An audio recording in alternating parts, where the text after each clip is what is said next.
Welcome to study IQ। मेरा नाम है Neer Nidhi Nandeha and I have secured rank 1 in CGPSC 2019। और आज मैं आपसे बात करने वाला हूँ पेपर 3 पार्ट 2 पॉलिटी और पबैट की स्ट्रैटेजी के बारे में। अगर आप मुझे सोशल मीडिया में फॉलो करना चाहते हैं तो ये है मेरा फेसबुक, इंस्टाग्राम, ट्विटर और रिसेंटली मेरा बनाया हुआ टेलीग्राम चैनल। तो हम बात करते हैं कि इंडियन पॉलिटी की प्रिपरेशन कैसे की जाए।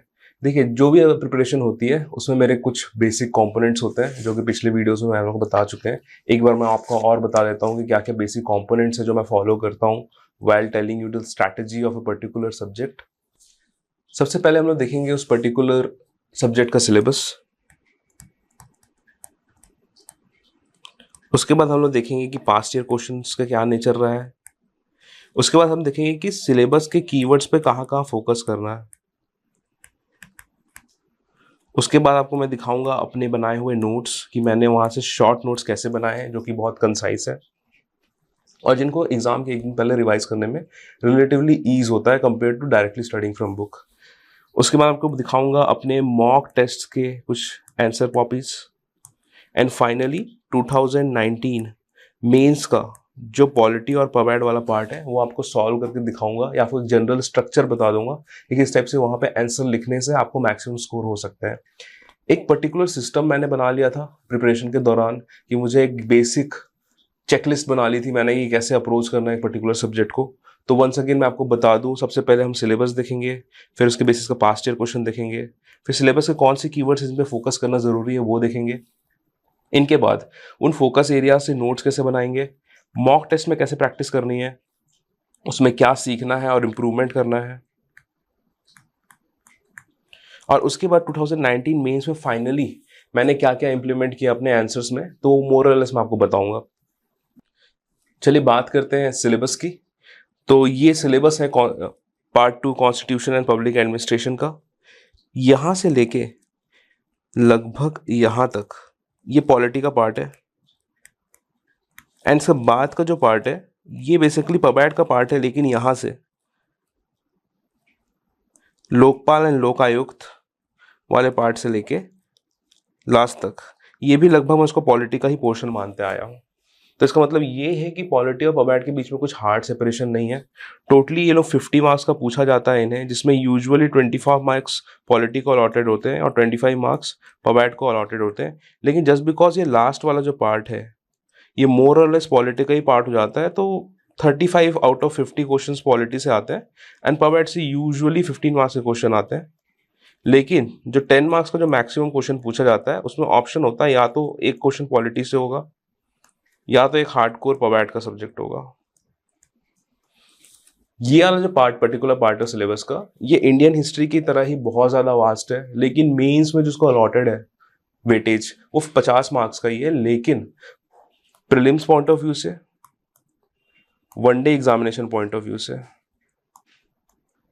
और इंटरव्यू पॉइंट ऑफ व्यू से मैंने देखा है पॉलिटी का बहुत ज्यादा वेटेज है। हो सकता है कि स्टार्टिंग में आपको लग रहा होगा कि polity is not worth it, लेकिन मैं आपको बता दूं एज अ ब्यूरोक्रेट और as a person who is getting interviewed for the post of a very high bureaucratic post in state, तो मुझे लगता है कि आपको वहाँ पे पॉलिटी के आर्टिकल्स कोट करना, सुप्रीम कोर्ट का जो ओपिनियन है, पर्टिकुलर जजमेंट है केसेस को लेकर वो करना, कॉन्स्टिट्यूशनैलिटी की बात करना, लीगलिटी की बात करना, रूल ऑफ लॉ की बात करना, ये सब चीज़ें बहुत ही ज़्यादा क्रिटिकल हो जाती हैं to portray that you are fit for being a bureaucrat. तो भले ही हो सकता है इसमें 50 मार्क का वेटेज हो, लेकिन ओवरऑल आपकी ब्यूरोक्रेटिक पर्सनालिटी में काफ़ी ऐड करेगा और वनडे एग्जामिनेशंस में भी बहुत ज़्यादा हेल्पफुल है। साथ ही साथ अगर आप छत्तीसगढ़ PSC के अलावा सेंट्रल लेवल के एग्जामिनेशन फाइट करने की भी सोच रहे हैं तो वहाँ पे भी पॉलिटी बिकम्स वेरी क्रिटिकल, क्योंकि यूजुअली यहाँ से बहुत ही ईजी क्वेश्चन सेट होते हैं। तो ये वाले पार्ट को इग्नोर मत करिए। तो ये तो सिलेबस का मैंने डिस्कशन बता दिया कि किस टाइप से है। आगे देखते हैं कि पॉलिटी और पबैट से पास्ट ईयर में कैसे कैसे क्वेश्चंस आए हुए हैं। तो ये जनरल नेचर है क्वेश्चंस का जो मैंने एक एक्सेल शीट में मेंटेन करके रखा था प्रिपरेशन के दौरान। 2019 और 20 का यहाँ पे अपडेशन नहीं है क्योंकि उस टाइम इतने छोटे इंटरवल में ये दोनों मार्क्स हुए कि मुझे अपडेट, इतने छोटे इंटरवल में ये दोनों एग्जाम्स हुए 2019 और 2020 का मेंस, कि मुझे मौका नहीं मिला उसको अपडेट करने का। मैं ट्राई करूँगा अपडेट करने का, लेकिन एज पर ना 2018 के पहले का ट्रेंड देख लेते हैं, फिर हम लोग देखेंगे 2019 में यहाँ से क्या क्या ट्रेंड मैंने ऑब्जॉर्व किया। एक्ट्स पूछे जा रहे हैं जो यूजुअली 2 मार्क्स के आ रहे हैं। 1919 1935 पूछ गया है, क्रिस मिशन पूछ दिया है, तो एक लॉजिकल ट्रांजिशन ये बनता है कि हो सकता है 1909 पूछ ले। तो यहाँ से आपको पता चल गया कि कितना वेटेज दिया गया है, कौन से क्वेश्चन आ सकते हैं और जनरल नेचर क्या है इस पर्टिकुलर कीवर्ड का। वही अगर कीवर्ड आप देखें कि बाकी एग्जामिनेशंस में कैसे चल रहा है, कौन से टॉपिक से कौन से नेचर ऑफ क्वेश्चन कितने वेटेज के लिए आए हैं, कितने मार्कर आए हैं, तो इस वीडियो को पॉज करके आप देख सकते हैं एक बार। तो मेरा जो रियलाइजेशन रहा है इस पर्टिकुलर सब्जेक्ट से वो ये रहा है कि फंडामेंटल राइट, फंडामेंटल ड्यूटी से हमेशा क्वेश्चन आए हैं। कॉन्स्टिट्यूशन है, उसके बेसिक फीचर्स से हमेशा क्वेश्चन आ रहे हैं हर बार, और ज़्यादा हैवी क्वेश्चन नहीं है, यूजुअली 2 मार्क और 4 मार्क के ही क्वेश्चन है। और जो 20 मार्क के क्वेश्चन आए हैं उसमें भी आप देख सकते हैं कि काफ़ी ज़्यादा वेरिएशन है चीज़ों को लेके, और ये पार्ट वाइज टूटे हुए हैं वाले क्वेश्चन। तो इसी तरीके से वीडियो पॉज करके आप देख सकते हैं कि किस इस प्रकार का ट्रेंड रहा है। यूनियन एक्सिक्यूटिव लेजिस्लेटिव जुडिशरी का पार्ट रहा है, स्टेट लेजिस्लेटिव एक्सिक्यूटिव जुडिशरी रही है। अब एक बार आपने ये पूरा ट्रेंड देख लिया है, पूरी पीडीएफ पढ़ ली है पॉज करके, तो कुछ कुछ रियलाइजेशन है मेरी जो मुझे लगता है कि मुझे शेयर करना चाहिए आपके साथ। पहला ये है कि over the year state polity पे ज़्यादा फोकस किया जा रहा है सीजीपीएससी के द्वारा। मतलब state legislative executive judiciary, high court, governor, legislative assembly, speaker, power of houses या power of state legislative assembly या पावर ऑफ हाई कोर्ट या original jurisdiction of high court, इस टाइप के जो क्वेश्चन है काफ़ी पूछ रहे हैं। तो पहला काम आपका रहेगा जब एग्जामिनेशन मोड में जा रहे हैं, तो सबसे पहले स्टेट पॉलिटी का जो पार्ट है, स्टेट पॉलिटी का जो भी पार्ट है इस पर्टिकुलर सिलेबस में, वो आपका एकदम तगड़ा होना चाहिए, क्योंकि यहीं से क्वेश्चन फ्रेम हो रहे हैं। Specially when it comes to 10 marks question, 8 marks question, मेरा पर्सनल ऑब्जर्वेशन रहा है कि अब छत्तीसगढ़ पीएससी स्टेट के पॉलिटिक्स के बारे में ज़्यादा पूछ रहा है। वहीं अगर देख लेते हैं सीजीपीएससी और यूपीएससी की बात हो रही है, तो यहाँ पे CGPSC what are the powers of state public service commission या फिर छत्तीसगढ़ पब्लिक सर्विस कमीशन, इस टाइप से भी काफ़ी क्वेश्चन आए। तो पहला फोकस ये है कि जो स्टेट की पॉलिटी है वो आपको आनी चाहिए। दूसरा, आपको यूनियन लेजिस्लेटिव एक्सिक्यूटिव जुडिशरी भी पढ़ना जरूरी है, क्योंकि यहाँ से भी क्वेश्चंस आए हैं। तो मेरा रिकमेंडेशन ये है कि जब आप प्रिपरेशन कर रहे होंगे तो सबसे पहले आप यूनियन लेजिस्लेटिव एक्सिक्यूटिव और जुडिशरी पढ़िए, और उसके बाद स्टेट का लेजिस्लेटिव एक्सिक्यूटिव और जुडिशरी पढ़िए, क्योंकि मोर और लेस इनका एक ही प्रकार का मैकेनिज्म, वर्किंग मैकेनिज्म होता है। लेकिन from examination point of view जब रिवाइज करने बैठ रहे हैं तो मेक श्योर आप स्टेट का लेजिस्लेटिव एक्सिक्यूटिव जुडिशरी वाला जो सिस्टम है वो ज़्यादा देखें। तीसरा जो मुझे लगता है कि सुपर क्रिटिकल है इस एग्ज़ाम को लेके, वो ये है कि आप फंडामेंटल राइट, डीपीएसपी ये पढ़िए। और चौथा जो है, जो मुझे लगता है कि कॉन्स्टिट्यूशनल फीचर्स पे क्वेश्चन बहुत आ रहे हैं, तो इन पे ज़्यादा ध्यान दीजिएगा आप। ये तो हो गई पॉलिटी की बात। सिमिलरली मैंने पबैट का भी ऐसा एक एक्सेल शीट बना के रखा था जिसमें मैंने पास्ट ईयर क्वेश्चंस अपने लिखे हुए थे। तो उसमें उस टाइम जब मैं प्रिपेयर कर रहा था पबैट वाला पार्ट, तो मुझे हार्ड सेपरेशन पता नहीं था कि कौन सा क्वेश्चन कहाँ पे है। मैं फिर से आपको पीडीएफ दिखा देता हूँ, उसको पॉज करके आप पढ़ लीजिएगा अच्छे से, फिर मैं आपको बताऊंगा पबैट में करना क्या है। तो पब्लिक एडमिनिस्ट्रेशन के जो पास्ट ईयर क्वेश्चन आए उनका जो जनरल नेचर रहा है वो कुछ इस टाइप का रहा है। आप पॉज करके वीडियो फिर से देख सकते हैं कि क्या क्या नेचर रहा है ओवर द ईयर्स। तो आपको रियलाइज होगा कि मोस्ट ऑफ द जितने भी क्वेश्चंस आए हुए हैं वो 2 मार्कर्स में है। 2 मार्कर 4 मार्कर के ज़्यादा क्वेश्चन आए हुए हैं। आप पूरे मेजॉरिटी में देखेंगे तो 2 मार्कर 4 मार्कर क्वेश्चन जो है वो डोमिनेट किया है when it comes to polity. तो पहला नेचर तो ये हो गया। अब यहाँ से क्लू क्या निकला, जब आपको 2 मार्क्स और 4 मार्क के क्वेश्चन लिखने हैं, फॉर एग्जाम्पल आपको मैक्सिमम वो बोल रहा है या तो आप 4 लाइन्स लिख दीजिए इस पर्टिकुलर पबैट के क्वेश्चन के बारे में, या तो आप 7 लाइन्स लिख लीजिए। इसका मोटा मोटी मतलब ये होता है कि आपको 10 से 15 लाइन प्रिपेयर नहीं करना है, 10 से 15 लाइन से ज़्यादा आपको प्रिपेयर नहीं करना है किसी भी टॉपिक का। तो मैंने बेसिकली इसका ये किया था कि इसके सिलेबस के जो कीवर्ड है इसको डायरेक्ट एक स्टैंडर्ड बुक के इंडेक्स में खोजा था, और वहाँ से मुझे जो समझ में आ रहा था preliminary information, for example e governance, for example good governance, तो इनसे रिलेटेड 10 से 15 लाइन के नोट्स जितने बन रहे थे वो मैंने अपने नोट्स में शामिल कर लिए थे। और यही मेरा अप्रोच रहा है पब्लिक एडमिनिस्ट्रेशन को लेके। 25 मार्क्स का पेपर है at max in its good days, public administration can only give you 25 marks, plus prelims point of view से उतना इंपॉर्टेंट नहीं है, प्लस ना कि मुझे लगा कि अभी इंटरव्यू पॉइंट ऑफ व्यू से इंपॉर्टेंट है। ये जो बेसिकली जो नेचर रहा है सीजीपीएससी के क्वेश्चंस का, वो ज़्यादा पॉलिटी की तरफ टेंडेड होता है, गवर्नेंस की तरफ उतना नहीं होता है, या यूजुअली पूछा जाएगा तो बहुत ही कॉमन सेंस वाले गवर्नेंस वाले क्वेश्चंस पूछे जाएंगे। जैसे मेरे इंटरव्यू पर्सनली बस यही पूछा गया था कि ई गवर्नेंस क्या होता है, और छत्तीसगढ़ सरकार ने हाल ही में क्या कोई पोर्टल लॉन्च किया है, इस टाइप की चीज़ें मुझसे पूछी गई थी। तो मेरा यही कहना है कि पवैट को बहुत ही कंजर्वेटिव तरीके से अप्रोच करिए, बहुत ही मिनिमलिस्टिक रूप में अप्रोच करिए, और जितना हो सके जितना कीवर्ड्स दिए हुए हैं उन्हीं के नोट्स बना लीजिए 10-10, 15-15 लाइन के, एंड उसी के हिसाब से आप एडजस्ट कर लीजिएगा। अब पवैट में जो चीज़ें हैं जो पर्सनली मेरे को रियलाइज हुई है वो ये है कि यहाँ पे कोई भी इसका टॉपिक का नोट्स एक पन्ने से ज़्यादा का नहीं है। इसके जो सैम्पल नोट्स हैं वो आने वाले आपको स्लाइड्स में आपको दिखाता हूँ किस प्रकार से मैंने बना के रखी थी। उसके पहले मैं आपको दिखाता हूँ कि पॉलिटी के नोट्स कैसे बने थे। पहले हमने डिस्कस कर लिया सिलेबस, हमने देख लिया पास्ट ईयर क्वेश्चंस, हमने देख लिया नेचर क्या है पास्ट ईयर क्वेश्चंस का। मैंने आपको बता दिया कि सिलेबस में कौन से पार्ट को फोकस करना है। फॉर एग्जांपल पॉलिटी में स्टेट पॉलिटी वाले पार्ट को ज़्यादा फोकस करना है। अब मैं आपको बताने जा रहा हूँ कि किस प्रकार से मैंने नोट्स प्रिपेयर करें। ये मेरे नोट्स हैं जो कि यूनिक है मेरे लिए, मैंने उसको अपने स्ट्रेंथ के हिसाब से प्रिपेयर किया है। आपका नेचर डिफरेंट हो सकता है, लेकिन मोर और लेस उसका साइज मैनेजेबल होना चाहिए, और एक दिन पहले एग्जाम के आपको रिवाइज हो जाना चाहिए, एंड मॉक टेस्ट के टाइम आप उसको इतना ज़्यादा प्रैक्टिस कर लीजिए कि वो पर्टिकुलर पेज आपको मोर और लेस याद रहे मोटा मोटी तौर पे। अब देखते हैं पॉलिटी के नोट्स कैसे मैंने बनाए थे। जैसे कॉन्सेप्ट ऑफ बेसिक स्ट्रक्चर, ये जो कीवर्ड है ये एक पन्ने का नोट्स है। इसमें मैंने क्रोनोलॉजी बता दी है कि क्या क्या चल रहा है, केसेस के नाम बता दिए। इसके बाद मैंने बता दिया कि what are the various element. तो इसमें मैंने याद कर लिया था कि 20 टाइप के एलिमेंट्स है, और इसको भी मैंने डिवाइड कर लिया था। 20 में से एक साथ याद नहीं हो रहे थे, तो मैंने इनको ऐसा प्रीएम्बल और कॉन्स्टिट्यूशन से रिलेटेड जो पार्ट है 1 से लेके 4 तक है। For example supremacy of constitution, sovereign democratic Republic, secular nature, unity and integrity. तो मुझे रियलाइज हुआ कहीं ना कहीं आपके जो प्रीएम्बल है उनके कीवर्ड्स हैं, तो मैंने उनको कैटेगराइज कर लिया कि 1 से लेके 4 तक प्रीएम्बल ऑफ द कॉन्स्टिट्यूशन से आया है। उसके बाद गवर्नेंस और डेमोक्रेसी से कुछ एलिमेंट्स हैं, फिर फंडामेंटल राइट और डीपीएसपी पे है, और लास्ट के जो मेजर है 14 से लेके 20 तक वो जुडिशरी तक है। तो मैंने क्या किया, जो रैंडम सीरीज थी of basic elements in the constitution, basic structure of the constitution जो दिया हुआ था लक्ष्मीकांत को, उसको मैंने सिंप्लीफाई करके अपने हिसाब से एक लॉजिकल सीक्वेंस में अरेंज करने की कोशिश करी।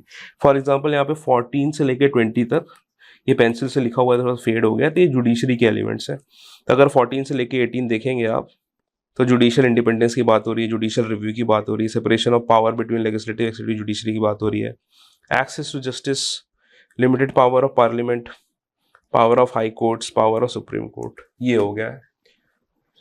इसका जो प्रैक्टिकल एप्लीकेशन है जो मेरे को रियलाइज हुआ है जीएस के आंसर्स में या फिर एसेज में जो रियलाइज हुआ है, ये है कि अगर आपसे मान लीजिए पूछ देता है क्रिमिनलाइजेशन ऑफ पॉलिटिक्स वगैरह पूछ देता है, तो यहाँ पे आप कह सकते हैं, जैसे यहाँ पे एक एलिमेंट है फ्री एंड फेयर इलेक्शंस, तो पर्टिकुलर आप कीवर्ड कोट कर सकते हैं कि free and fair elections form basic structure of Indian constitution. इसके तरीके से आप स्टार्ट कर सकते हैं, या फिर इसमें अगर कोई जजमेंट है जिससे ये वाला पर्टिकुलर एलिमेंट आया है, आप उसको भी कोट कर सकते हैं। तो ये कहीं ना कहीं एक सब्सटेंस ऐड करता है आपके आंसर राइटिंग में। उसी तरीके से मेरे को रियलाइज हुआ कि पीआईएल काफ़ी छोटा टॉपिक है, तो ये आधे पन्ने में हो गया, जैसे आप देख सकते हैं। मेरी स्टाइल ऑफ नोट्स मेकिंग जो है, आपको पता है कि ये जो A4 पेपर होता है जो कि नॉर्मली ऐसा होता है, मैं इसको लैंडस्केप में ऐसा पलटा देता हूँ और इसी तरीके से मैं बाइंड करवा देता हूँ। और इस पर्टिकुलर यहाँ पे भले वाला एक थोड़ा सा एक्सेप्शन है कि यहाँ पे मैंने ओरिजिनल पन्ने में ही ऐसा मार्जिन क्रिएट करके यहाँ बीच में लिख रहा हूँ, लेकिन यूजुअली मैं इसको बीच से डिवाइड कर देता हूँ और यहाँ पे अपने आंसर राइटिंग करना चालू करता हूँ। इससे क्या होता है, अगर यहाँ पे पीआईएल की बात हो रही है, बेसिक स्ट्रक्चर ऑफ कॉन्स्टिट्यूशन में बोल रहे हैं, तो ये जो पहले के जो पन्ने हैं, ये मेरे पेज का बुक का लेफ्ट हैंड साइड था, ये राइट हैंड साइड था। इससे मुझे एडवांटेज क्या हुआ, जब एक बार मैं ऐसा इसको सामने रख के पढ़ता था तो मुझे लेफ्ट हैंड साइड से जो इसकी क्रोनोलॉजी रही है केसेस के, वो मुझे समझ में आ जाते थे, और राइट हैंड साइड से जो क्रोनोलॉजी है या फिर जो एलिमेंट्स हैं और बेसिक स्ट्रक्चर, वो जो समझ में आ जाते हैं। फॉर एग्जाम्पल, एक जो मेरा कीवर्ड है वो मेरे एक ही ग्लैंस में मैं रिवाइज कर लेता था, और यही इंपॉर्टेंस है एक बहुत ही सिस्टमैटिक और एफिशिएंटली मैनेज नोट्स के। तो मुझे यही लगता है कि मेरे नोट्स काफ़ी अच्छे थे पर्सनली, और मुझे ये रियलाइज़ हुआ कि कहीं ना कहीं इन्हीं के कारण मुझे थोड़ी सी कन्वीनियंस होती थी मेंस एग्जामिनेशन में। तो ये तरीका है जिससे मैंने पॉलिटी के नोट्स बनाए हैं। आप डेफिनेटली किसी और एफिशिएंट तरीके से बना सकते हैं। ये ऐसा सिस्टम है दैट वर्क फॉर मी। तो ये एक मॉडल है जो ट्राइड एंड टेस्टेड है CGPSC में, आप इसको फॉलो कर सकते हैं। वही देखिए जुडिशियल एक्टिविज्म, जुडिशियल रिव्यू, वही मैंने बताया, फिर से आधा पार्ट में डिवाइड कर दिया। यहाँ पे मैंने कुछ कुछ लिख दिया, डेफिनेशन दे दी है, इंपॉर्टेंस दे दी है, डिफरेंट एजेंट्स या फिर इंस्ट्रूमेंट्स बता दिए, और यहाँ पे जुडिशियल रिस्ट्रेंट के बारे में बात कर दिया है। वहीं जुडिशियल रिव्यू की बात करें, डेफिनेशन बता दिए, इंपॉर्टेंस बता दिए, जो कॉन्स्टिट्यूशनल आर्टिकल्स हैं वो बता दिए, और स्कोप बता दिया। ये जो कीवर्ड्स हैं, जो साइड कीवर्ड्स हैं, डेफिनेशन, इंपॉर्टेंस, एजेंट्स, ये जो एलिमेंट्स है ना, ये आपको आंसर राइटिंग के टाइम में काफ़ी ज़्यादा मदद करते हैं। मैं आपको इस PDF के एंड में बताता हूँ किस टाइप से मदद करते हैं। Similarly budget in parliament, article मैंने बता दिया है, और एक फ्लो चार्ट बना दिया जो कि सुपर इंपॉर्टेंट है। ये जो फ्लो चार्ट्स हैं आपके आंसर राइटिंग में डायरेक्टली ट्रांसलेट कर सकते हैं। Over the course of this video series मैं आपको पहले ही बता चुका हूँ कि आपके नोट्स इज इक्वल टू आपके model answers is equal to आपके मेंस के answers is equal to your marks. आप एग्जामिनेशन हॉल में जाके ऐसा कुछ भी डिफरेंट नहीं करने वाले हैं जो आपने पहले नहीं किया हो। You are going to do the same things, the same good things, the same bad things that you have been doing. तो की यही है, राज यही है कि आपको मॉक टेस्ट में, नोट्स मेकिंग में, प्रिपरेशन के दौरान वो सब चीज़ें करनी है, प्रैक्टिस करके रखनी है, जो उस दिन, जो उस स्ट्रेस सिचुएशन में, उस टाइम बाउंड सिचुएशन में आपको हेल्प करेंगी। तो मेरा यही मानना है कि आप आराम से नोट्स पे फोकस करिए, एंड उसका जो स्ट्रक्चर है आंसर राइटिंग का, वही आपके मेंस आंसर कॉपी में आएगा। तो उसको थोड़ा सा सोच समझ के उसका स्ट्रक्चर बनाइए। देखिए ये फ्लो चार्ट है, ये ऐड हो सकता है। अगर इसी तरीके से अगर मेरे को पूछा जाए ऑर्डिनरी बिल, तो इसका भी फ्लो चार्ट में बना सकता हूँ। उसी तरह अगर मेरे को पूछा जाए इम्पीचमेंट प्रोसेस ऑफ प्रेसिडेंट, वो उसका फ्लो चार्ट बना सकता हूँ। इलेक्शन ऑफ प्रेसिडेंट पे क्वेश्चन आ चुके हैं। तो ये सब चीज़ें हैं ना, ये स्पेस कम ले रही हैं, और इसी चीज़ को अगर मैं लिखूंगा ना वर्ड्स में, तो उतना अट्रैक्टिव भी नहीं लगेगा और बहुत कॉम्प्लिकेटेड भी हो जाता है।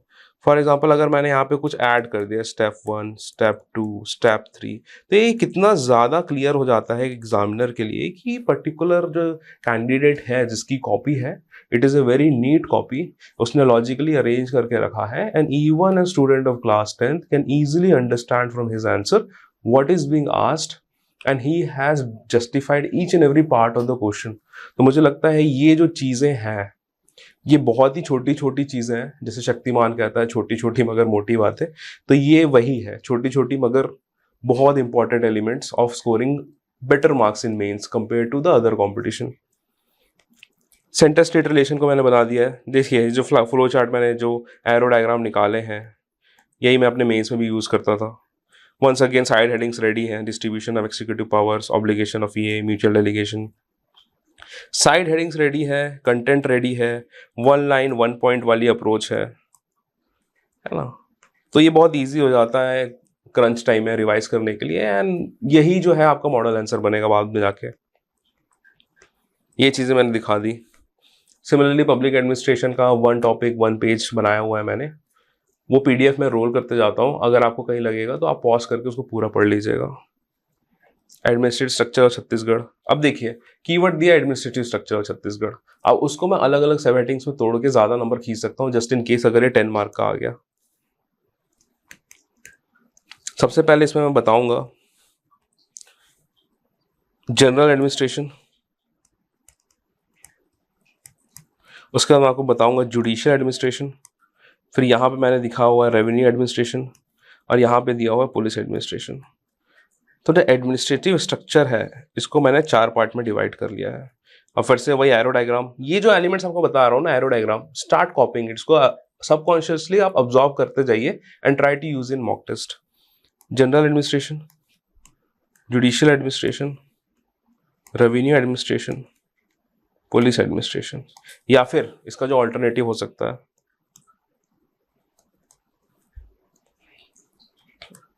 कुछ इस टाइप से हो सकता है, ठीक है, या फिर इसका जो ऑल्टरनेटिव हो सकता है कुछ इस टाइप से हो सकता है, general administration, judicial administration, revenue administration, और पुलिस एडमिनिस्ट्रेशन। या फिर 2 मार्क्स में इसका वेरिएशन हो सकता है, 1 general administration, judicial administration, revenue administration, police administration. तो आप देख रहे हैं कि एक ही तरीकों को, एक ही कंटेंट को डिलीवर करने के लिए मैंने over the course of time 3 से 4 स्मार्ट स्ट्रैटेजीज डिवाइस कर ली थी। तो मेरे को लगता है कि आपको भी ये सब चीजें करनी चाहिए एंड बी एन आर्टिस्ट। कोई रूल्स एंड रेगुलेशन नहीं है कि पर्टिकुलर चीजें नहीं की जा सकती हैं। स्पेस दिया हुआ है, पेन आपका है, दिमाग आपका है, कंटेंट आपका है, अप्रोच आपका है, खेलते जाइए। Be an artist. Mains answer writing is an art और ये आर्ट तभी परफेक्ट किया जा सकता है जब उसको आप प्रैक्टिस करेंगे। इसलिए मैंने इस वीडियो सीरीज के पहले डिस्कस कर चुका है कि मेंस मॉक टेस्ट जरूरी क्यों है, एंड अपने जितने भी सहपाठी हैं, एस्पिरेंट्स हैं, उनसे अच्छे से डिस्कस करिए। जो क्रिएटिव चीजें लोग कर रहे हैं उनको ऑब्जॉर्व करिए। आपको जो क्रिएटिव चीजें आती है, feel free to distribute them. मुझे कभी नुकसान नहीं हुआ है अपना नॉलेज शेयर करने से, और इनफैक्ट नॉलेज शेयर करने से मेरा बड़ा ही है क्योंकि सामने वाले ने भी मेरे को 2-3 क्रिटिकल चीज़ें बताई हैं जो मुझे लगता है कहीं ना कहीं मेरे रिजल्ट में उनका कंट्रीब्यूशन रहा है। तो प्लीज़ डोंट बी अफ्रेड कि आप कुछ बताएंगे तो आपसे आगे बढ़ जाएगा। इस टाइप का negative competition is getting you nowhere. Always always always believe in positive competition. नीचे पब्लिक एडमिनिस्ट्रेशन का मीनिंग, स्कोप, नेचर, इंपॉर्टेंस है। जैसे कि आप देख सकते हैं मैंने काफ़ी रंग बिरंगा नोट्स बनाया है। तो मुझे लगता है कि नोट्स ऐसे होने चाहिए जिसको बार बार देखने का मन करे। तो थोड़ा सा मेकअप कर लीजिए अपने नोट्स का। यहाँ पे थोड़ी सी लिपस्टिक चलाई है मैंने, मतलब रेड रंग सो कॉल्ड। यहाँ पे मैंने फ्लो चार्ट बनाए ताकि अच्छा दिखे, और मैंने एक स्ट्रक्चर भी दिया है। और प्लस ये डबल लाइन्स आप ऑब्जर्व कर रहे होंगे। मुझे पर्सनली रियलाइज़ हुआ है कि जब भी डिफरेंस आते हैं किसी भी चीज़ों में या टेबल बनाना होता है तो डबल लाइन्स जो होते हैं एक विजुअल इल्यूजन पैदा करते हैं कि वो थोड़ा सा बल्कि दिखता है, थोड़ा सॉलिड दिखता है वो पर्टिकुलर आंसर। तो मुझे यही लगता है कि ये जो एलिमेंट्स हैं ये आपको कोई सिखा नहीं सकता, ये अंदर से आते हैं। और अगर आपके अंदर से नहीं आ रहे हैं तो आप किसी की आंसर शीट देख ले रहे हैं, जैसे मेरे नोट्स आप देख ले रहे हैं, तो आपको एक रफ आइडिया मिल जाएगा कि स्टेप से डील करना है। तो मेरा यही कहना है कि जैसा भी हो, कीप अब्जॉर्बिंग थिंग्स। नेचर बता दिया, स्कोप बता। अब देख रहे हैं कि जिस प्रकार से ये आंसर बने हुए हैं ना मेरे, जैसे चार्ट्स यूज कर रहा हूँ मैं, एक पर्टिकुलर सिस्टमैटिक सिस्टम बता रहा हूँ कि कौन सी चीज़ें हैं, तो ये कहीं ना कहीं मेंस आंसर राइटिंग में भी आएगी और उनसे मार्क्स मिलेंगे। अगर मेरे नोट्स को आप डायरेक्ट उठा के मेरे मेंस आंसर शीट में रख देंगे तो भी इतने ही मार्क्स आएंगे। आप देख सकते हैं मैंने कितने सिस्टमैटिकली चीज़ों को करा है। तो आप कह सकते हैं कि नोट्स बनाते हुए भी मैंने अपने मेंस आंसर राइटिंग प्रैक्टिस करी है। तो ये देख सकते हैं कि क्या चीज़ें हो रही हैं। पब्लिक और प्राइवेट एडमिनिस्ट्रेशन के बीच का डिफरेंस है। गुड गवर्नेंस की बात हुई है तो इसमें 8 एलिमेंट्स आ गए हैं, वर्ल्ड बैंक की रिपोर्ट आ गई है। तो ऐसे करके अब मैं रोल करते जा रहा हूँ पीडीएफ, आप पॉज कर करके देखते रहिएगा। देखिए कितना ग्राफिकल रिप्रेजेंटेशन दिया है मैंने, कोई भी दिक्कत नहीं है, इसको डायरेक्ट कॉपी पेस्ट कर सकता हूँ मैं एग्जामिनेशन में। मोटिवेशन थ्योरीज काफ़ी सिस्टमैटिक नोट से बन सकी है।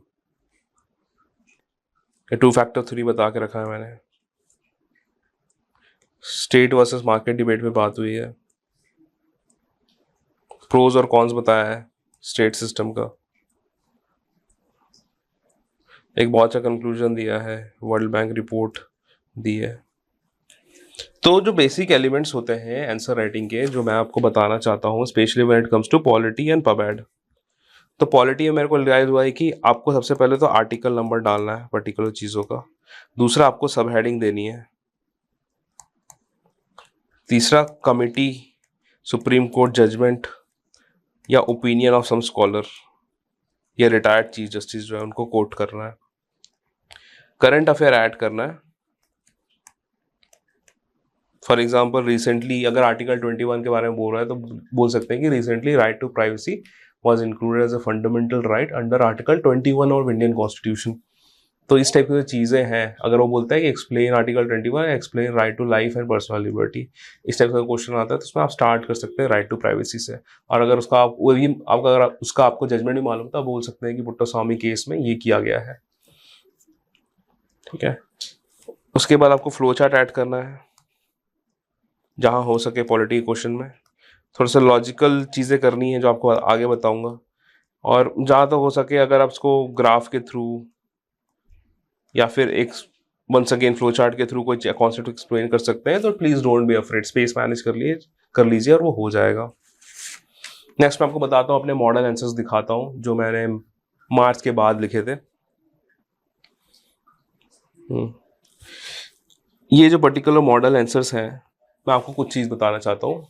मार्च में हुआ था मेंस जिसमें मेरे रैंक आई है, उसके बीच का जो बफर टाइम है बिफोर जुलाई के मेंस में, ये मैंने लगभग मई के आसपास लिखा होगा ये वाला मॉक टेस्ट। तो आप कह सकते हैं कि ये मेरा ट्रांजिशन फेज है और यहाँ पे भी मैं इम्प्रूव किया हूँ, और जुलाई तक मैं और इम्प्रूव किया कर चुका था। तो मेंस आंसर राइटिंग कैसा है, ऐसा है कि इट्स लाइक एन आर्ट।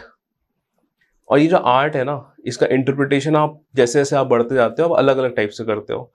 ये हो सकता है कि रिलेटिवली दूसरे लोगों के कंपैरिजन में अच्छा आंसर हो सकता है, लेकिन पर्सनली अब मैं अपने आंसर्स को देखता हूँ, मेरे को अभी भी इसमें कमी नजर होती है। तो इसमें जो की एलिमेंट आपको सीखना है कि you have to adapt.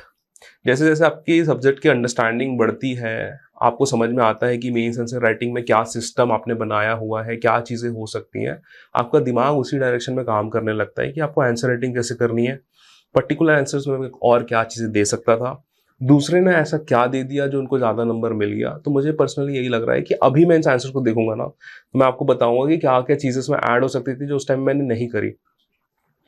It's not just enough to be good enough, ठीक है, you have to be better. आपको रोज ग्रो करना है और आपका कंपटीशन खुद से है। तो मैं आपको खुद की गलतियां निकाल के दिखाता हूँ कि मैंने क्या क्या करी थी। वंस अगेन ये मेरे मई 2021 के आंसर्स हैं, जो कि मार्च वाले मेंस के बाद के हैं जिसमें मैंने सिक्योर किया है रैंक। तो मैं आपको बताता हूँ क्या क्या दिक्कतें हैं इस पर्टिकुलर पेपर के साथ जो मुझे अभी रियलाइज हो रही है उसको देखते हुए आंसर्स को।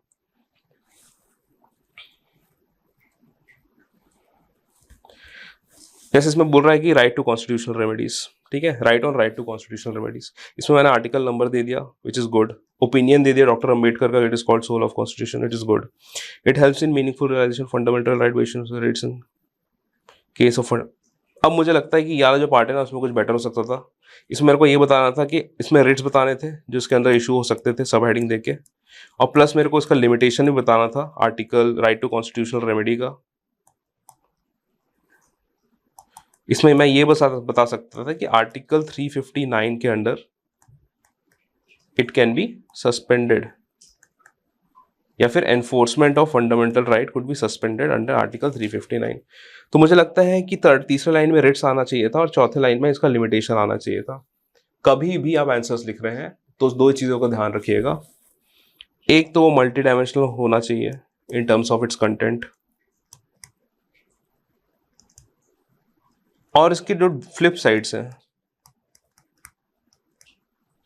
Positive negative pros cons advantages limitations opportunities challenges, ये सब आपको इंक्लूड करना चाहिए। तो मैंने आर्टिकल जो 32 है under right to constitutional remedies उसका सिर्फ गुणगान किया है इस आंसर में, बल्कि मुझे लगता है कि मुझे इसका लिमिटेशंस भी लिखने चाहिए थे कि ये आपकी ब्रॉडर अंडरस्टैंडिंग को बताता है उस पर्टिकुलर सब्जेक्ट के बारे में। वैसे ही कमेंट ऑन PIL बोला गया है, तो इसमें राइट अवे मैं नोटिस कर पा रहा हूँ कि इस पर्टिकुलर आंसर को मैंने अंडरलाइन नहीं किया है जो मुझे करना चाहिए था।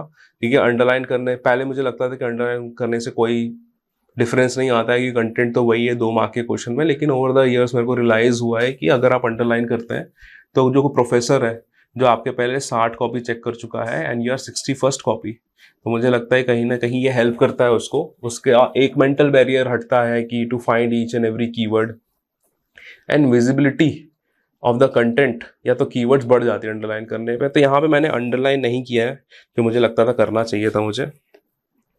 पहले तो PIL को मैंने बताना चाहिए था कि पब्लिक इंटरेस्ट लिटिगेशन है, ये अंडरलाइन करना था, और ये बताया ये वे ऑफ जुडिशियल एक्टिविज्म, तो जुडिशियल एक्टिविज्म मेरे को अंडरलाइन करना चाहिए था। उसके बाद लीगल एक्शन करना चाहिए था initiated in court of law for fulfilment of interest of public on community, ठीक है, तो लीगल एक्शन को अंडरलाइन करना चाहिए था। वहीं मेरे को यहाँ पे इसका इंपॉर्टेंस हेल्प्स इनको ना लिखते हुए या इंपॉर्टेंस बताना था, ठीक है। उसके बाद डालने थे vindication of rule of law, इसको भी अंडरलाइन करना था, एक्सेस टू जस्टिस इसको भी अंडरलाइन करना था, प्रोटेक्टिंग राइट्स ये भी अंडरलाइन करना चाहिए था। तो मैंने अपने 2 क्वेश्चन आपको बता दिए किस टाइप से ये उस टाइम के हिसाब से हो सकता है मुझे लग रहे होंगे परफेक्ट आंसर्स हैं, लेकिन over the years over the months मुझे ये वाला पेपर लिखे हुए मुझे लगता है कि लगभग 6 महीने हो गए होंगे, तभी मुझे रियलाइज होता है इसमें और सुधार की गुंजाइश है, और शायद लाइफ टाइम जैसे जैसे मैं आगे बढ़ूंगा मुझे लगता है कि मेरा इस आंसर जो मैंने अभी ये करेक्शंस बताए इसमें भी मुझे कुछ ना कुछ खामियां दिखने लगेंगी। तो इवॉल्व करते रहिए अपने आंसर राइटिंग को and please don't stop and share with your peers. तो ये दोनों आंसर्स हो गए। सिमिलरली मैं आपको आगे ले चलता हूँ। कोर्ट ऑफ रिकॉर्ड की बातें हुए हैं, जो मैंने ऐसा पॉइंट वाइज डील कर दिया है और उसके अंडरलाइन कर दिया चीज़ों को। लीडरशिप स्टाइल्स में मैंने यहाँ पे ग्राफ इंक्लूड करने की कोशिश कर रही है, लेकिन ये थोड़ा सा अनसिमेट्रिक लग रहा है मेरे को, अभी यहाँ देख रहा हूँ तो इसको थोड़ा सिमेट्रिक में कर सकता था। तो ये जो चीज़ है मुझे लगता है कि यहाँ पे इम्प्रूव की जा सकती है symmetry. X and Y theory है तो मैंने लिख दी है। उसी तरीके से characteristic of new public administration, तो ये मैंने लिखने की कोशिश करी, जो मेरे को लगता है मोर और लेस ठीक है।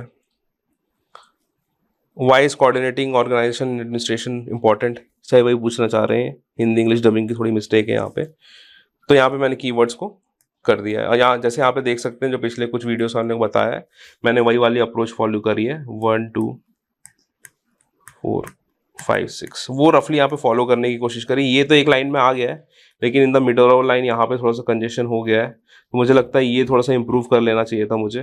2 4 6 और 8 एक लाइन में आने चाहिए थे, तो ये मुझे थोड़ा एडजस्ट करना था ये वाले वर्ड को, तो मुझे लगता है कि ये आ जाते लगभग। तो ये जो चीज़ें हैं ये आप प्रैक्टिस से सीखते हैं।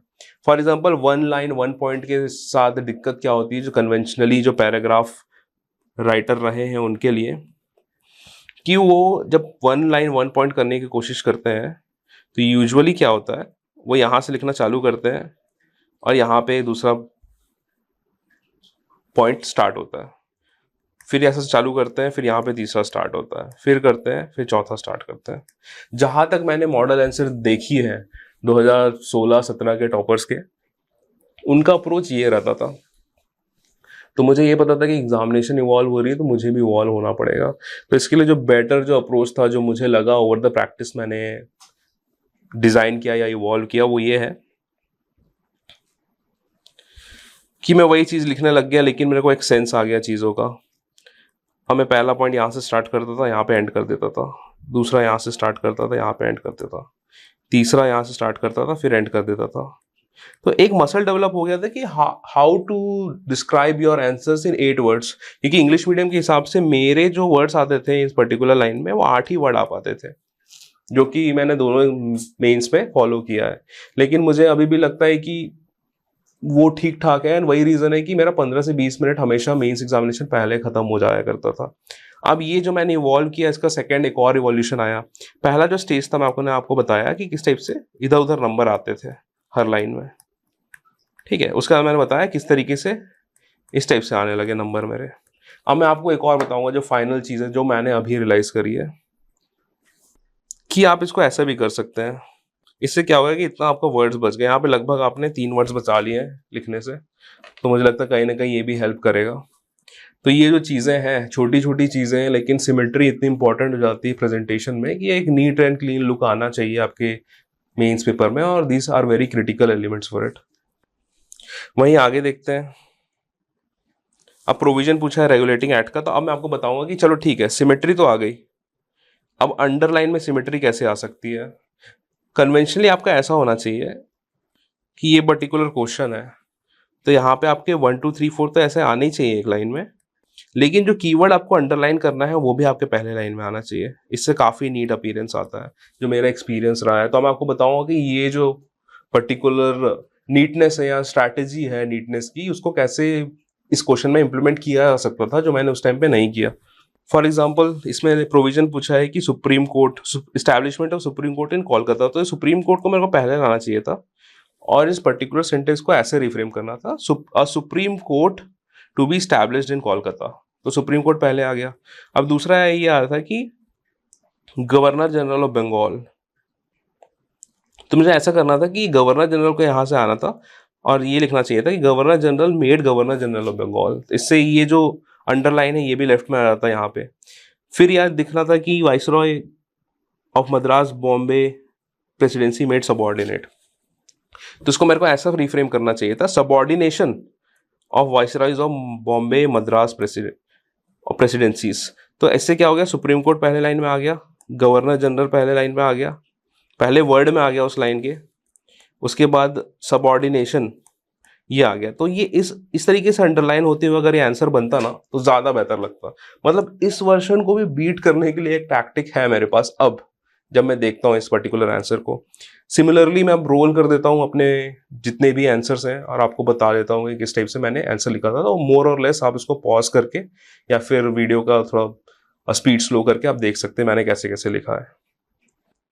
तो ये मोर और लेस स्ट्रैटेजी मैंने आपको बता दी किस टाइप से लिखा था। अब मैं आपको बताता हूँ कि 2019 का जो पेपर है वो किस तरीके से डील किया जा सकता था। इसमें बोल रहा है कि explain the difference between viceroy and governor general. देखिए सीधी सी बात है, यहाँ पे आपको वाइसरॉय लिखना था या गवर्नर जनरल लिखना था, एक कॉलम बनाना था।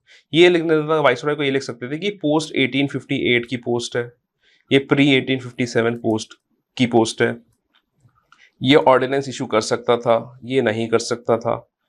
जो वाइसरॉय वाला जो ऑफिस है ये डिसेंट्रलाइजेशन से इंस्पायर्ड था, और जो गवर्नर जनरल वाला जो पोस्ट है दैट इज सेंट्रलाइजेशन की तरफ था। वाइसरॉय जो थे आप बता सकते हैं कि फर्स्ट वाइसरॉय कौन हुए, यहाँ पे बता सकते हैं फर्स्ट गवर्नर जनरल कौन हुए। तो इस प्रकार से आप कॉन्सेप्ट एक्सप्लेन कर सकते हैं। और यहाँ पे एक की एलिमेंट ये आता है कि कन्वेंशनली हमने कभी एक्सपेक्ट नहीं किया था कि वाइसरॉय और गवर्नर जनरल के बीच में डिफरेंस पूछ लेगा, लेकिन दिक्कत यह है कि एग्जामिनेशन कुछ भी पूछ सकता है। एंड उस टाइम पे आप मान के चलिए आपके पास नॉलेज है, आप उसको मोल्ड कैसे करेंगे। सीजीपीएससी में जितने भी अनएक्सपेक्टेड क्वेश्चन होते हैं सबका एक ही सॉल्यूशन होता है कि आपको जो फैक्ट आता है उसको आप मोल्ड कर दीजिए और आंसर लिख दीजिए। तो मैंने भी इसमें कोई ऐसा फैक्ट नहीं बोला है जो आपको नहीं पता होगा, सीधी सी बात है। The act for good government of India 1858 के बाद ही वाइसरॉय की पोस्ट बनी थी, तो इसको मैं कह सकता हूँ ये पोस्ट 1858 की पोस्ट है। वहीं गवर्नर जनरल का जो पोस्ट है वो 1773 में आया हुआ था, तो आप इसको लिख सकते हैं कि ये प्री 1857 की पोस्ट है। तो इस प्रकार का जो चीज़ें हैं वो लॉजिक है और कुछ नहीं है। अब 1861 के एक्ट से उनको ऑर्डिनेंस इशू करने की पावर मिल गई थी वाइसरॉय को, और गवर्नर जनरल के पास ऐसी तो कोई पावर हमने नहीं सुनी थी। हम ये लिख सकते हैं कि उनको ऑर्डिनेंस इशू करने की पावर थी और गवर्नर जनरल को नहीं थी। तो ये सब सिंपल पॉइंट है, आप देख रहे हैं मैं इनको कैसे मोल्ड कर रहा हूँ और आंसर बना रहा हूँ। आपको भी यही अप्रोच फॉलो करना है। It's never about content, it's never about knowledge, most of the time it's about smartness, कि आप उस पैनिक सिचुएशन में कितना अच्छा सोच सकते हैं, कितना अच्छा मोल्ड कर सकते हैं अपने पर्टिकुलर आंसर्स को। मीनिंग ऑफ नॉमिनल एग्जीक्यूटिव से आपको पता है डी फैक्टो डी जो है वो लिखना है इसमें। कॉन्स्टिट्यूशनल क्राइसिस से इसमें दो आर्टिकल लिख दीजिएगा, आर्टिकल 365 और आर्टिकल 356, ये दोनों आने चाहिए और प्रेसिडेंट रूल बता देना है आपको यहाँ पे। ई गवर्नेंस की एकदम डेफिनेशन है और ई गवर्नेंस के कितने टाइप होते हैं, G2G, G2B, G2C, ये लिख दीजिएगा तो हो जाएगा यहाँ पे काम।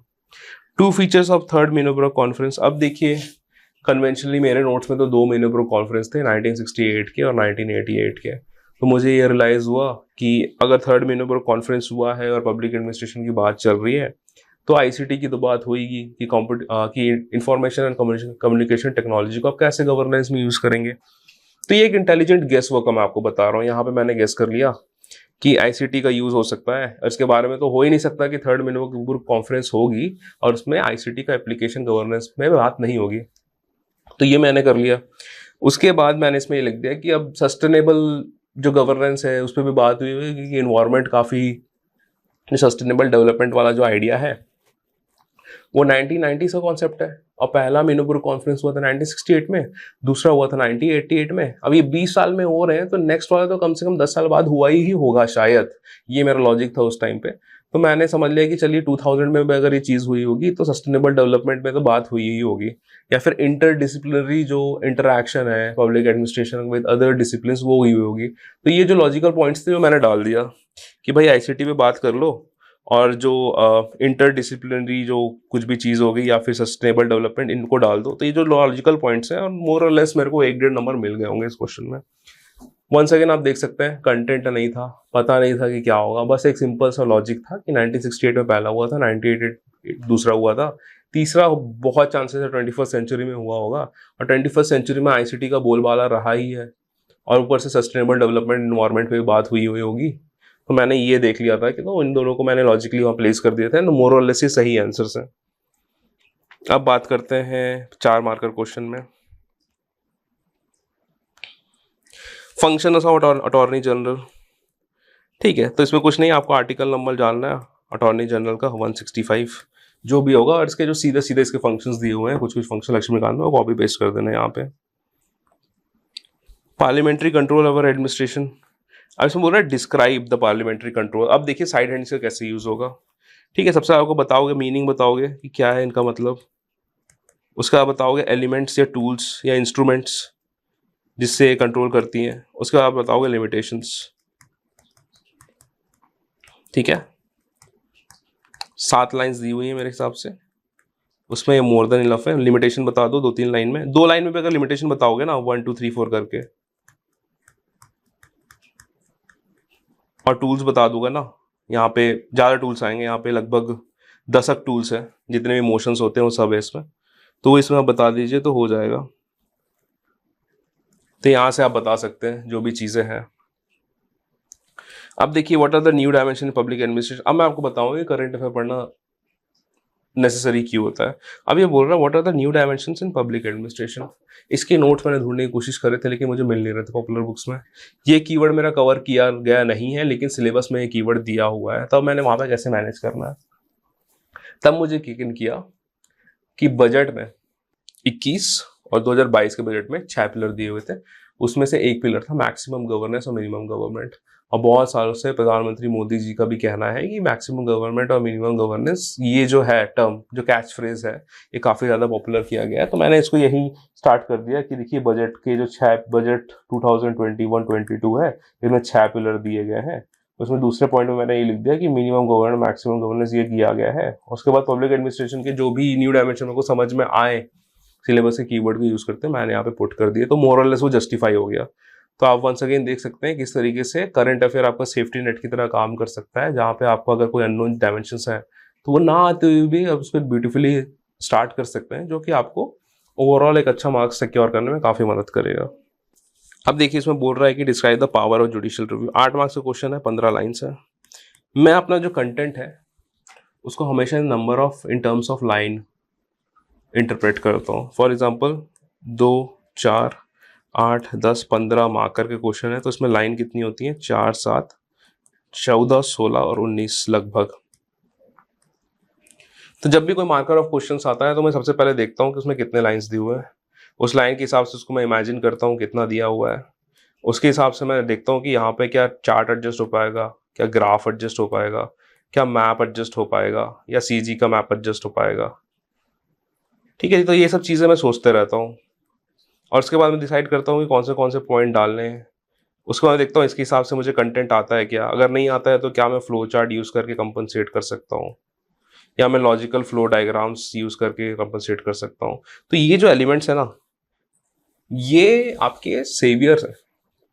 अगर आता है तो आप लिखो कंटेंट, दे दो कंटेंट, लेकिन वो कंटेंट देने के बाद भी ऐसा हो सकता है जिसको नहीं आता है, लेकिन अगर वो ये सब टूल्स यूज़ कर ले, ये सब चीज़ें अगर वो पेपर में लिख के आएगा, तो आपका ज्ञान धरा का धरा रह जाएगा। वो अपने प्रेजेंटेशन के दम पे और आपसे थोड़ा सा कम क्वालिटी ऑफ कंटेंट डिलीवर करके भी आपसे हमेशा ज़्यादा नंबर उठाएगा। तो सबसे पहले कंटेंट इज़ द किंग, लेकिन दूसरा ये है कि presentation is also the queen. तो कंटेंट आता है ठीक है, लेकिन वो अधूरा है जब तक आपको प्रेजेंटेशन नहीं आएगा। तो ये सब एलिमेंट्स अब इंक्लूड करिए अपने आंसर राइटिंग में। जहाँ तक बात हो रही थी पावर ऑफ जुडिशियल रिव्यू के बारे में, अब जुडिशियल रिव्यू का जो पावर है जिसमें आंसर में क्या क्या आना चाहिए, सबसे पहले तो ऐसा आना चाहिए कि आपको आर्टिकल नंबर पता होना चाहिए क्या है। दूसरा आपको मीनिंग बताना चाहिए जुडिशियल रिव्यू का। तीसरा आपको एडवांटेज बताना चाहिए, ठीक है। उसके बाद आपको लिमिटेशन बताना चाहिए जुडिशियल रिव्यू के, ठीक है। कोई रिसेंट एग्जांपल है, करंट अफेयर है या फिर ओपिनियंस है, वो बताइए। और लास्ट में आप इसमें एक कंक्लूजन करिए कि the judicial review should not tend to be judicial legislation और जुडिशियल ओवररीच। ये क्वेश्चन आया हुआ है 2012 में, तो सिंपल वो जो लाइन है उसको यूज करिए और लास्ट में उससे कंक्लूड कर दीजिए। तो इनको अंडरलाइन करते हुए चलिए एंड यहाँ से आंसर अपने जो भी लिखने लिखते जाइए। तो आप देख सकते हैं कितना अच्छा स्ट्रक्चर आ गया है। ये थोड़ा सा मैं रफ में बता रहा हूँ लेकिन आपको समझ में आ जाएगा मोर और लेस किस टाइप से। ये पेन टाइप में यूज़ कर रहा हूँ तो मेरी राइटिंग उतनी अच्छी बन नहीं रही है क्योंकि बहुत ही प्लेन सरफेस हो जा रहा है, मैं यूज टू नहीं हूँ। लेकिन बैड हैंड राइटिंग है मेरी, ऐसा मत बोलिएगा कि इसके पहले मैंने आपको पीडीएफ दिखा दी है। ठीक ठाक हैंड राइटिंग है मेरी, है ना। तो ऐसा है कि ये जो स्ट्रक्चर आप प्रोवाइड कर दीजिए and just flow according to. ये स्ट्रक्चर के कारण क्या होता है कि एग्जामिनर को दिखता है जब वो चेक करता है ना तो उसको पता है कि उसने पावर ऑफ जुडिशियल रिव्यू और सुप्रीम कोर्ट को डिस्क्राइब करने बोला है। उसने आर्टिकल बता दिया है कि क्या क्या पावर होता है, मीनिंग बता दिया है, एडवांटेजेस बता दिए है, लिमिटेशन बता दिया है, करंट अफेयर बता दिया है, कंक्लूजन कर दिया है। आर्टिकल से पता होगा कि आपके पास फैक्चुअल नॉलेज है, मीनिंग से पता होगा कि आपको कॉन्सेप्ट पता है, एडवांटेज और लिमिटेशन से पता होगा कि आपका एनालिसिस सही है, करंट अफेयर और ओपिनियन से पता चलेगा कि आपका अवेयरनेस सही है, कि आप उस पर्टिकुलर थ्योरेटिकल चीज़ को प्रैक्टिकल लाइफ में देख पा रहे हो, और कंक्लूजन से पता चलेगा जो इस पर्टिकुलर क्वेश्चन का जो कंक्लूजन है कि judicial review should not tend to be judicial legislation, hence judicial overreach.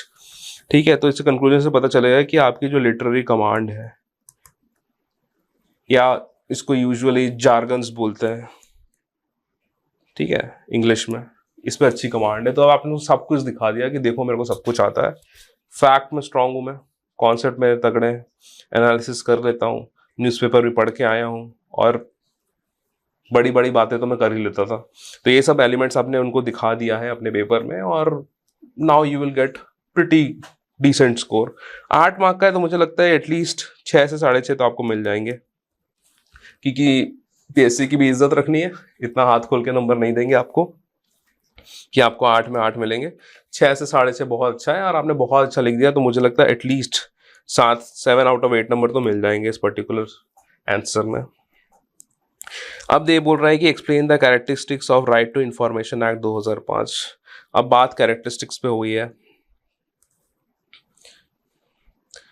तो सबसे पहले देखते हैं कि किस प्रकार से मैं इंटरप्रेट करता हूँ इस क्वेश्चन को। कैरेक्टरिस्टिक्स आरटीआई 2005, ठीक है। अब मैं बताता हूँ इसका मैं आंसर कैसे फ्रेम करूंगा। इंट्रोडक्शन,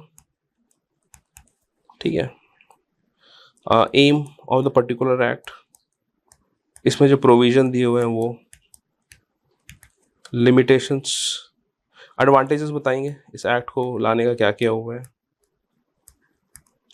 लिमिटेशन बताऊंगा इसके कारण क्या क्या दिक्कतें हुई हैं गवर्नेंस में, उसके बाद रिसेंट अमेंडमेंट हुए थे वो बताया, ठीक है। अब कंक्लूजन बताएंगे। अब आप देखिए आर्टिस्ट गिरी देखिए एकेडमिक्स वगैरह तो ठीक है, बट डीप इनसाइड मुझे हमेशा से लगता है कि आर्ट की तरफ मेरा हमेशा से ज़्यादा इंक्लिनेशन रहा है। तो मैं आपको बताता हूँ कि मैं उसको कैसे एज ए आर्ट ट्रीट करता हूँ इस पर्टिकुलर चीज़ को। अब देखिए इसमें मैं यूज़ करूँगा नॉलेज का, सिमेट्री का, और थोड़ा बहुत स्मार्टनेस का, ठीक है। नॉलेज यूज़ करता है। Introduction, second ARC described RTI as key to good governance. एकदम हैवी स्टार्ट किए, हम बता दिए एग्जामिनर को कि हम हैवी ड्राइवर है। देखो पहले लाइन से आप देख लो क्या क्या चीज़ें हैं। तो हमने बता दिया कि सेकेंड ARC जो है वो ये बता रहा है कि RTI इज अ की टू गुड गवर्नेंस, ठीक है। एम बता देंगे अकाउंटेबिलिटी लाने के लिए, जो प्रोविजन है बेसिक, ठीक है, कि कौन से लैंग्वेज में कि इसमें जो किस तरीके से आप एप्लीकेशन देते हैं, APIO, PIO, अपीलेट अथॉरिटी, ये हो सकता है, क्या क्या प्रोविजंस है, कितना डेज है, कितना फाइन है, ये मोटा मोटी आप बताने की कोशिश करिए। उसका एडवांटेज बता दिए, इस कारण क्या हुआ है, ट्रांसपेरेंसी बढ़ी है, अकाउंटेबिलिटी बढ़ी है, स्कैम्स जो उजागर हुए हैं RTI के कारण, CAG जो भी आप बता सकते हैं, जिस प्रकार से कॉमनवेल्थ गेम्स हो गया, कोल का जो स्कैम है वो अब बता सकते हैं क्या क्या हुए हैं। उसके बाद आपसे लिमिटेशन बता सकते हैं कि इस कारण ये हुआ है कि जो मीडिया ट्रायल है वो हो गए हैं, जो आपका एडमिनिस्ट्रेशन है उसका वर्क स्लो हो गया है। उसके आप बता सकते हैं कि किस प्रकार से नेगेटिव इम्पैक्ट हुए, जो किसी भी कॉमन नोट में आपको मिल जाएंगे। उसके बाद रिसेंट अमेंडमेंट हुए थे जिसमें जो पावर्स है या स्टेटस है ऑफ स्टेट इंफॉर्मेशन कमिश्नर या सेंट्रल इंफॉर्मेशन कमिश्नर, उनको उनके सैलरी से रिलेटेड, उनके टर्म्स से रिलेटेड कुछ अमेंडमेंट्स हुए जो कंट्रोवर्सी में थे, वो आप इंक्लूड करेंगे। और लास्ट में आप कंक्लूजन कर सकते हैं अपने एस्से वाले कीवर्ड से, in the words of Thomas Jefferson, information is the currency of democracy and RTI has been very efficient in promoting a healthy democracy in India, ठीक है। अब देखो एग्जामिनर को क्या क्या लगेगा। एग्जामिनर को लगेगा कि भाई सेकेंड आरसी पढ़ के आया है ये। एम प्रोविजन से तो इसको फैक्चुअल नॉलेज है ही है। एडवांटेज लिमिटेशन से इसने अपना एनालिसिस बता दिया है। अमेंडमेंट से उसको पता चल रहा है कि भाई इसकी जनरल अवेयरनेस भी अच्छी है। और कंक्लूजन में आपने थॉमस जेफरसन मार दिया है, ठीक है, तो अब कैसे नहीं देगा नंबर आपको। तो मुझे लगता है कहीं ना कहीं इसमें 8 में से आपको फिर से 6.5 से 7 नंबर मिल सकते हैं इस पर्टिकुलर आंसर्स पे। अब कई लोग ये कह रहे होंगे, महानुभाव लोग, कि सर 15 लाइन है, आपने इतने सारे डायमेंशन बता दिए हैं, किस टाइप से एडजस्ट होंगे। देखिए, इस पूरे एक्सपीरियंस में, पूरे लेक्चर सीरीज में I have always preached what I have practised. मैं वही बता रहा हूँ जो मैं कर चुका हूँ, ठीक है। मैं ऐसा कुछ भी आपको आदर्शवादी चीज़ें नहीं बता रहा हूँ, कुछ ये नहीं कह रहा हूँ ये कर लेना वो कर लेना। जहाँ पे मुझे नॉलेज आती थी वो मैंने आपको दिखा दी। इसके पहले वाले लेक्चर्स में जहाँ जहाँ नॉलेज नहीं आती थी वहाँ मैंने आपको स्मार्टनेस दिखा दी, किस हिसाब से हैंडल करना है। तो मैं यही कह रहा हूँ कि ये जो अप्रोच है काफ़ी प्रैक्टिकल है। आपको लग रहा होगा कि थोड़ी सी दिक्कतें हैं, लेकिन आप मेरे लेवल से देखिए कि मुझे कहीं ना कहीं एक अवेयरनेस हो गया है कि स्पेस कैसे मैनेज करना है। And you guys are very lucky कि मैंने जितना स्ट्रगल किया है, उस 15 लाइन को जितना मैंने घूरा है, उस खाली 15 लाइन को मैं कितना कितना क्या क्या चीज़ें एडजस्ट कर सकता हूँ, वो चैलेंज आपके साथ नहीं है। You have someone who is telling you all the readymade things. 3 साल का जितना एक्सपीरियंस रहा है, 3-3.5 साल का आंसर राइटिंग का, वो सब आपके साथ शेयर कर रहा हूँ। तो you guys are very lucky. I wish I had the teacher, लेकिन कोई बात नहीं। मुझे लगा कि मुझे जो दिक्कतें हुई वो आप लोगों को नहीं आनी चाहिए, so I am sharing all my secrets with you. उसी तरीके से अगर देखेंगे यहाँ पे 10 मार्क। अब देखिए, मैंने आपको स्टार्टिंग में बताया था कि CGPSC में जो स्टेट पॉलिटी वाला जो पार्ट है वो काफ़ी हिट हो रहा है आजकल। तो इसमें बोल रहा है comment on the powers, position और स्पीकर और छत्तीसगढ़ स्टेट लेजिस्लेटिव असेंबली। क्या बोल रहा है? कमेंट बोल रहा है, मतलब पॉजिटिव नेगेटिव दोनों बताएंगे, पावर और पोजीशन स्पीकर। तो इसमें देखिए, इसमें लगभग होंगे 19 लाइन के आसपास। पहले लाइन में बता दीजिए कि कौन सा पर्टिकुलर जो पर्सनालिटी है वो अभी स्पीकर है, ठीक है। उसके बाद कीवर्ड्स दीजिए, जैसे पावर बताइए, ठीक है। ऐसा करके आप बताना चालू करिए जो भी पावर होगी, ठीक है। फॉर एग्जाम्पल इसको मैं आपको एक्चुअल शीट में बता देता हूँ। मोर और लेस ये है आपका 15 मार्कर का क्वेश्चन, ठीक है। तो यहाँ पे पहले इंट्रो दे रही है कि कौन से पर्टिकुलर पर्सनालिटी जो है वो अभी स्पीकर है। उसके बाद कमेंट करने बोल रहा है पावर में, ठीक है। तो यहाँ पर आप एक्सप्लेन करना चालू कर सकते हैं जितनी भी पावर होंगी। उसके बाद वो बोल रहा है आपको फंक्शन पे कमेंट करने के लिए, ठीक है। तो वो आप कमेंट कर दीजिए, ठीक है। उसके बाद क्या बोल रहा है, कीवर्ड्स क्या था, कमेंट करने बोल रहा है on the power and position. Okay, power इसको फंक्शन मत करिए, इसको पोजीशन कर लीजिए, ठीक है। या पावर को थोड़ा सा एक्सटेंड कर दीजिए, या आप यहाँ पे पावर एंड फंक्शन भी लिख सकते हैं और यहाँ पे पोजीशन कर सकते हैं। पोजीशन में देखो आपको कॉन्स्टिट्यूशनल आर्टिकल और कुछ डिफैक्टो डीजे और वाला जो चीज़ें हैं वो सब थोड़ा देख लीजिएगा, स्पीकर के कंडीशंस में क्या है। और लास्ट में अगर इसमें बोल रहा है क्रिटिकल एनालिसिस, कमेंट बोल रहा है, तो यहाँ पे आप कर सकते हैं कमेंट, कीवर्ड डाल सकते हैं, ठीक है। यहाँ पे एक बैलेंस न्यूट्रल चीज़ें करिए और उसको कंक्लूड कर दीजिए चीज़ों को, ठीक है। तो यहाँ पे आपने इंट्रोडक्शन दे दिया, यहाँ पे पावर दे दिया, यहाँ पर उसकी पोजीशन बता दी और यहाँ पे कमेंट कर दिया पावर और पोजीशन पे। और बस वही है, यहाँ पे जो पावर है ना, यहाँ पे आप एक और ऐड कर सकते हैं, डिस्क्रिशनरी पावर भी ऐड कर सकते हैं कि अल्टीमेट इंटरप्रेटर होता है, मनी बिल होगा या नहीं बताता है। उसके बाद ये भी बता सकते हो कि किस टाइप से कास्टिंग वोट के टाइम पे इनका रोल बहुत इंपॉर्टेंट हो जाता है। तो ये सब चीज़ें हैं जो आप बता सकते हो, ठीक। उसके बाद कमेंट्स में आप एक बैलेंस व्यू दे दीजिए कि इनके पावर और पोजीशन को लेके क्या क्या कंट्रोवर्सी हो जाती है यूजुअली, क्या क्या डिस्क्रिशन पावर है। एंड उसके बाद बहुत ही पॉजिटिव नोट में इसको कंप्लीट कर दीजिए, कंक्लूड कर दीजिए। तो आज के लेक्चर में मैंने आपको बताया कि सिलेबस में क्या क्या है, उसका बताया कि पास्ट ईयर क्वेश्चन का ट्रेंड क्या क्या रहा है, उसके बेसिस में आपको सिलेबस में किस में फोकस करना है ये भी बताया। फिर मैंने आपको बताया नोट्स कैसे बनाने हैं, अपनी जो नोट्स है वो मैंने आपको दिखाए, अपने मॉक टेस्ट है वो मैंने आपको दिखाए आंसर्स, और फाइनली जो आंसर्स मैंने लिखे थे मेंस में मोर और लेस उनका स्ट्रक्चर आपको बता के दिखाया। तो ये कंप्लीट गाइड थी पॉलिटी और पबैट के सब्जेक्ट को लेके, और मुझे लगता है कि ज़्यादा जितने भी डाउट्स होंगे बिगिनर से लेके बहुत ही एडवांस या वेटरन CGPSC एस्पिरेंट्स के, वो मैंने डील करने की कोशिश कर रहे हैं इस पर्टिकुलर वीडियो में। Keep working hard, always believe in positive competition. All the best and thank you for watching my video.